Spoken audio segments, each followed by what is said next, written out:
niang' tuo e puothe.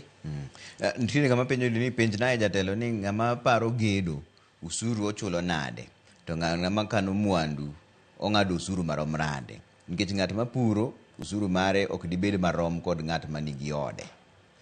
Nitiere paro moro misewacho mar special economic zones, to ng'eny ji wacho ni kako chane joket mwandu ema yudo konyruok, to ng'ama tiyo iye kanyo en to usuru ne pod chalre achala. Mano be nitiere adieri e wach ni koso en gima onego losi?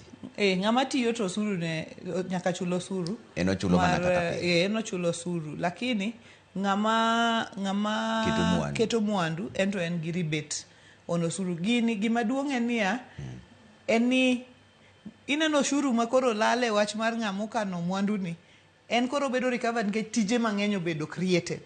For example, kiketo mwandu ni Trevor, especially economic zone, tindiko ji 300.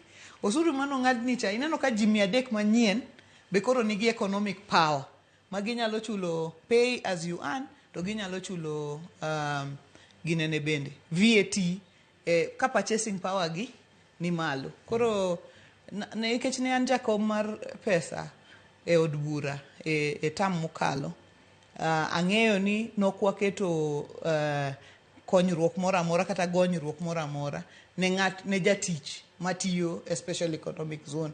Thothne noketi ne jakan mwandu mondo attract jokan mwandu mondo bi, nikech parane ni ng'ama tiyo ni no onge tich, koro yudo tich, koro kongo kwan tich moyudo cha, koro kochako ng'i weche mag osuru. Nitiere ng'ama be chak penjo ka ni luoro nitiere e Nyanza kaluwore gi tulo ma jabet ndalo mar siasa. Ibiro convince jogo nang'o ma Tom Owino wacho ni owinjowa maler ka e Nairobi? Ibiro convince jogo nang'o to ging'e ni tulo jawuoga seche mag siasa?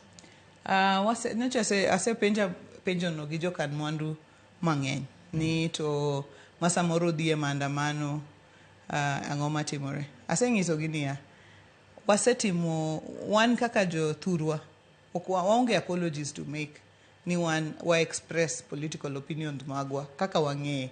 To demonstrations be ni e katiba. Onge chik motamo ji timo peaceful demonstration. Kendo thothne kwa timo peaceful demonstration to police ema biro to ketho. To pimna kata dichiel Trevor, kata kidhi mana e Homa Bay, for example. Diwa Sukari en factory mani Thurwa. Kata kidhi mana Victory Farms, mago jokan mwandu man Thurwa. Onge odiochieng' kata chiel ma mwandu gi osekethore. Wan go tende mang'eny. Iyudo ka ji wuotha ndara, giwacho mana gima giwacho no, to onge mwandu ng'ato magitimore nade magiketho. Koro ok wanyalo apologize ni wan kaka Uganda ok waluor mar keto pachwa mbele, ka nitie gima odhi kimakosa. Kendo mane gima osekelo konyruok mineno koro ni e pinywa, mamiyo kata wanyalo wuoye e wi economy. Ok inyal wuoye e wi economy kionge gi freedoms ma wan go mag democracy gi ema miyo jokan mwandu nyalo biro, nikech ging'eyo ni there is a stable government, there is a stable judiciary. Judiciary ma kata kuchwanyoru gi johala wadu tiyudo court minyalo timori nade, minyalo dhi. Magi gik mwasegore ne over the years, to ok gin ni koro waketho mwandu ng'ato. Onge chieng' ma Homa Bay, for example, nitie a few instances anyalo wacho, very few, masamoro mwandu ji kethore, to mano kethore kata mana Nakuru, kethore kata mana kumoro amora miparo. Once in a while gima kamano nyalo wuok, lakini onge gimoro ni ka ji owuok ni dhi e demonstration ni to gidhi giketho mwandu ji. Okay. Trevor Musna Gavana wamor gi kako tiyo, in fact omiyo yawuoyi challenge kabisa.